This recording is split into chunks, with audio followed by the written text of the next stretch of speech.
Hello everybody and welcome back to LRN and my review and reaction to the Singapore Grand Prix, and what a race it was, full of incidents, full of situations where we only finished with 14 runners in the race. We had Russell struggling throughout, ended up being the guinea pig for the slick tyres. Obviously starting from the pit lane as well, and never managed to get himself back into the race. We saw issues with Hamilton going off. We saw Verstappen having to pit again, following the safety car, trying to make moves, locking up, going off, having to come in, putting himself to the back, and then having to overtake again to get himself back up the points. We saw Perez just do a magnificent drive from the front. We saw Ferraris come home second and third. I think probably not a brilliant race for Sainz in the third. I think, of course, he's got the podium position. He's finished in third. It's a good drive for him in that sense. But we saw him struggling with the pace. We know that the pace, we saw it with Leclerc, how much pace was in that Ferrari. I don't know if there's a little bit of tactics in terms of helping Leclerc build a gap to the cars behind earlier on in the race. But towards the end, it kind of became clear that Sainz didn't really build the confidence in the car in those conditions until it got really dry. And towards the very end of the race, we're on the slicks when I think Sainz built up a bit more confidence in the car.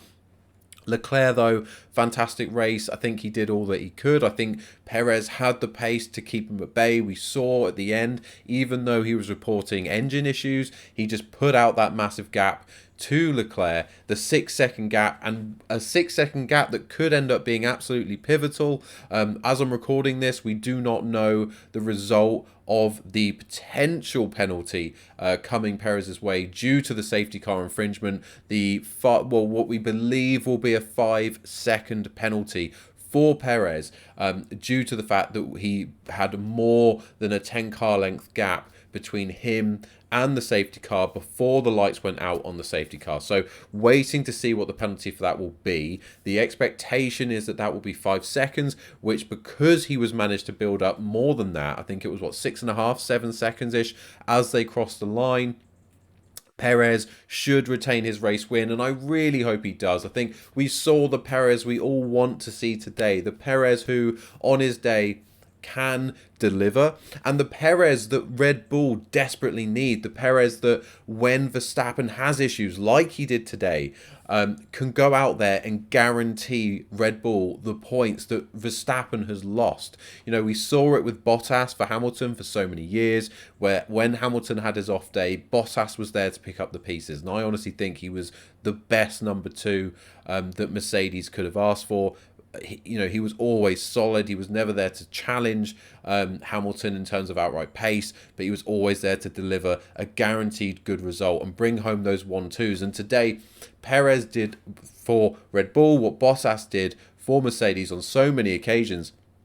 And where Verstappen had those issues, he not only brought home a win, but he led from start to finish. He held the pace of the race. He didn't put a single foot wrong. We saw with all the cars that went out, how easy it was to put it in the barrier. We saw Hamilton go off twice. We saw Verstappen locking up and going off. We saw Albon flying off at the beginning of the race. We saw Latifi put it in the wall. Obviously, the Alpines had engine issues, so it was a bit different for them. We saw Tsunoda put it in the wall. So easy to make mistakes. We saw Leclerc nearly messing up towards the end as he was pushing to sort of get Perez. But, Leclerc was driving absolutely fantastically. But Perez, for me, I think there's a few drivers you could consider for driver of the day today. I'm not sure who actually won it. As I turned off, I didn't see in terms of the main programming. I think you need to discuss drivers like Norris. I think he had a fantastic race, and McLaren, we'll get onto them in a second, but what a race for McLaren today. I think Norris is up there for driver of the day. I think obviously the usual suspect Verstappen can't be considered. Really bad day at the office for Verstappen for multiple reasons. Hamilton as well, he can't be considered. At one stage you thought he might be, at one stage you thought he was on for a podium, but it all went wrong for him, and of course Russell as well. So poor day at the office for Mercedes. But driver of the day, I think you've got Norris. I think you're probably considering, of course, Perez without question. Leclerc, again, without question, definitely up there. I think even Stroll, I think you look at the performances of the Aston Martin, and I think Stroll had a brilliant race. And look, I'm not Stroll's biggest fan. I've been openly critical of him and his position in Formula One, but you have to give a man his dues when he deserves them. I think Stroll drove brilliantly today. I think Aston Martin were understated. I think what they did today, like McLaren, just surviving and picking up the pieces where they can, making the right decisions on strategy where they can, they did a fantastic job. And for them to come home where they did, obviously Vettel just missing out at the end with Verstappen getting past him, but for them to finish where they have in this race, I think is absolutely brilliant. Or was it 6th and 8th for Stroll and Vettel? Verstappen coming home in 7th. Obviously Hamilton down in 9th. So really good, solid Grand Prix for Stroll and Aston Martin as a whole. I think Vettel drove well as well, but of course Stroll was the leading Aston Martin, so you have to consider him.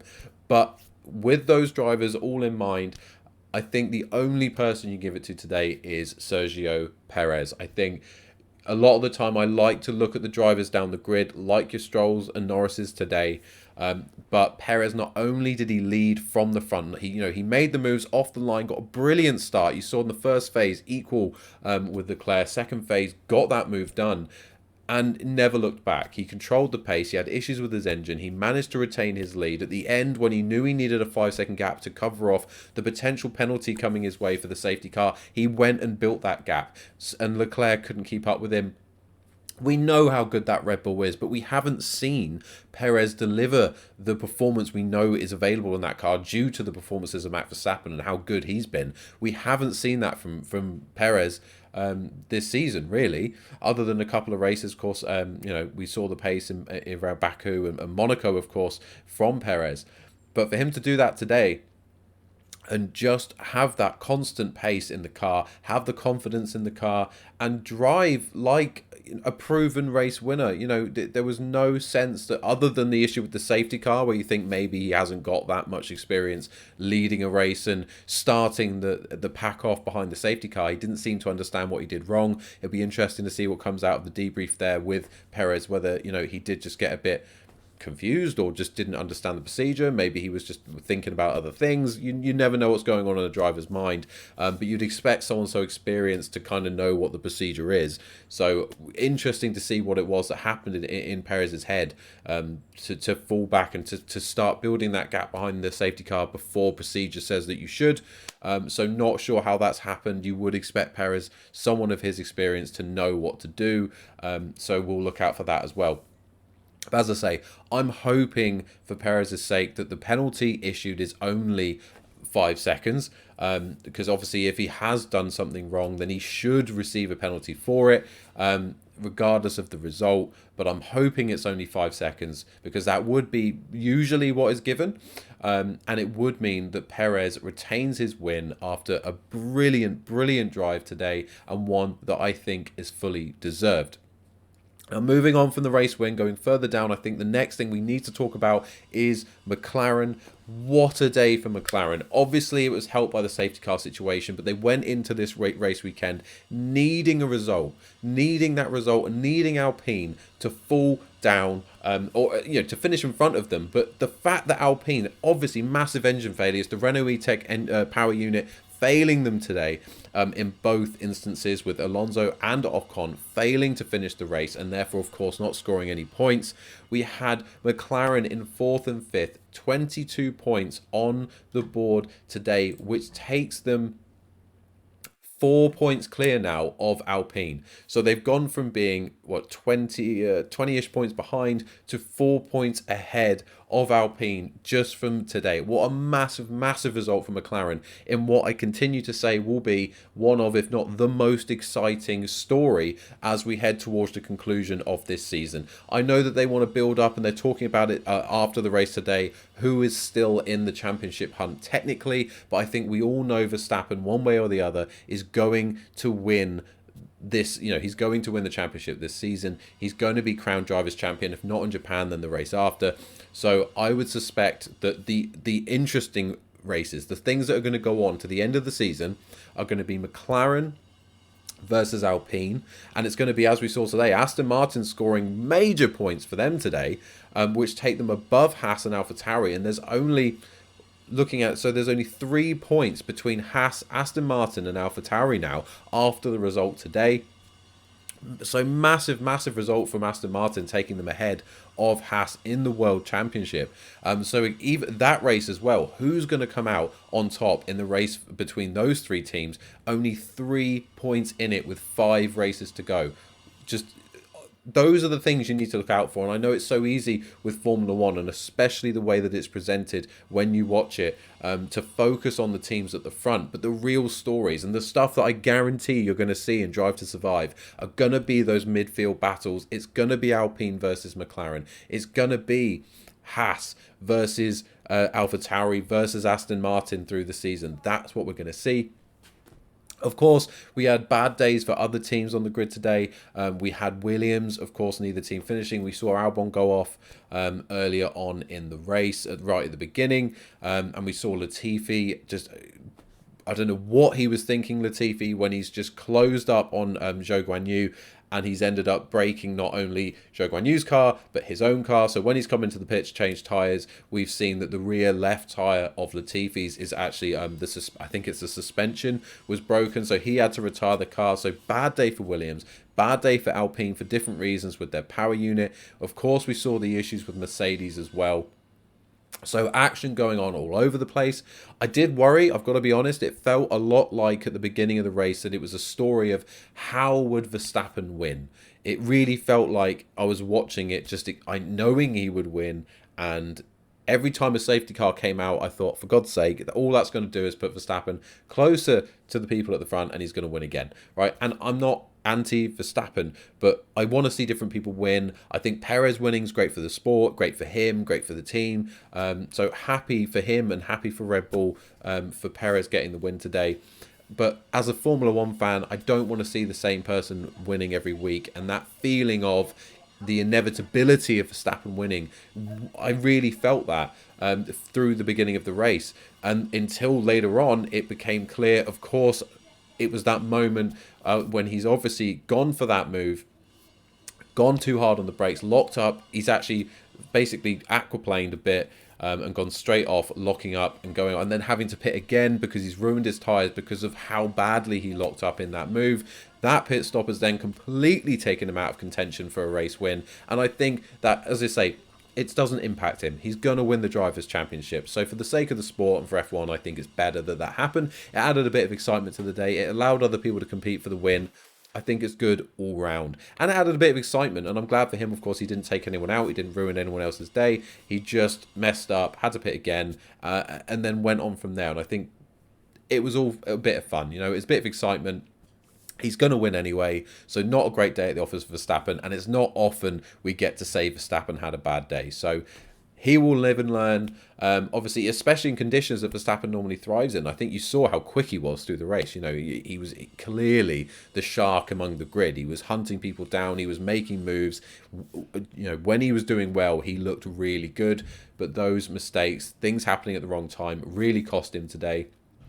But as I say, it really helped out the likes of McLaren, the likes of Aston Martin. So it does help down the story, down the rest of the grid, and it doesn't impact him. So everyone's better for it.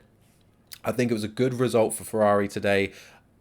I don't know what happened with Leclerc's pit stop. I know that Leclerc sort of missed the pit box a little bit, went too far forward. But even looking at them taking off and putting the tyres back on, they looked pedestrian. It didn't look like they were trying really hard. It looked like they weren't really fighting for anything at Ferrari. I don't know if you got that impression as well, but it really didn't feel like they were urgently trying to get that car in and out. It just felt pedestrian to me. So an interesting one there at Ferrari. I don't know if that's just the way I've perceived it. Let me know if you noticed that one in the comments below. But as I say, really, really interesting day for Ferrari. I don't think that other than that, they really put a foot wrong. Second and third, as I say, Sainz didn't really have the pace, but decent day for them. But as I say, I think the Grand Prix on the whole was decent. I think the overtaking was not great. There clearly wasn't a lot of overtaking opportunities unless you had a massive pace advantage on the car in front. We saw Hamilton getting really frustrated behind Carlos Sainz, to the point that, of course, he ended up going for that crazy move. He was never going to make that work. He's locked up the tyres. He couldn't go down the escape road because he was carrying way too much speed into the left-hander, and he's put it into the barrier. Of course, thankfully for him, he managed to reverse out and carry on. But don't know what was going on there. I have to assume it was that frustration building from being behind Sainz for such a long period of time. But certainly that's how it felt to me. Let me know what you think in the comments below. But certainly, as I say, not the best day at the office for Mercedes as a whole, Hamilton or Russell individually. Ferrari, I think both drivers did well. Leclerc, definitely the best driver at Ferrari today. Sainz, struggling for pace throughout, but still having enough, of course, with the performance of the Ferrari to see out the result for the team. And Perez, just absolute perfection today. I couldn't say a single bad word about him. I think his drive from the beginning to end was fantastic. And long may it continue. I hope it gives him some confidence. I hope it means that we can see a step up in performance and it isn't just a one-off from Perez this weekend. That's my hope anyway.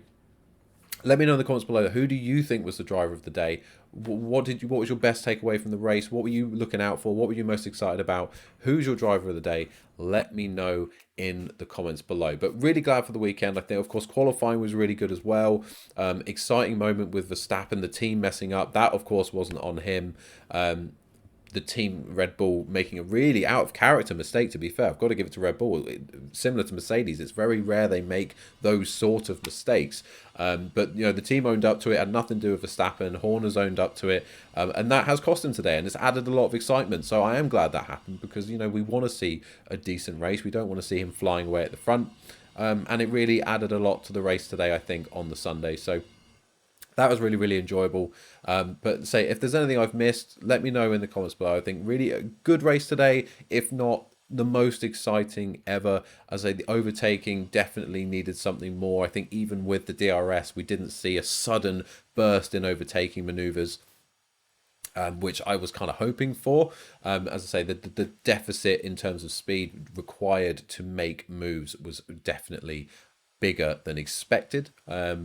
But we'll certainly see into the next weekend. Hopefully at Japan, we get a bit more racing, dry race, more overtaking, maybe dry and get a bit of rain, mix things up. But as long as we get a good race, bit of overtaking, I'll be looking forward to it. If you are new around here, please make sure to subscribe on the bottom right-hand side and hit that bell icon to be notified of all future uploads. And make sure to hit a like on the video and comment below to let me know your thoughts on the Singapore Grand Prix. And as I said, make sure to let me know who your driver of the day was. I'm really interested to know who all of you are thinking deserved that driver of the day. Do you go for Perez as the race winner, the pace setter, or do you look at the teams below, the Norris for McLaren, the Stroll for Aston Martin? Did they do enough to snatch that driver of the day award away from Perez, in your opinion? Let me know in the comments. Otherwise, just going to thank you so much for watching. Hope you have a great day. Hope you enjoyed the race. Goodbye.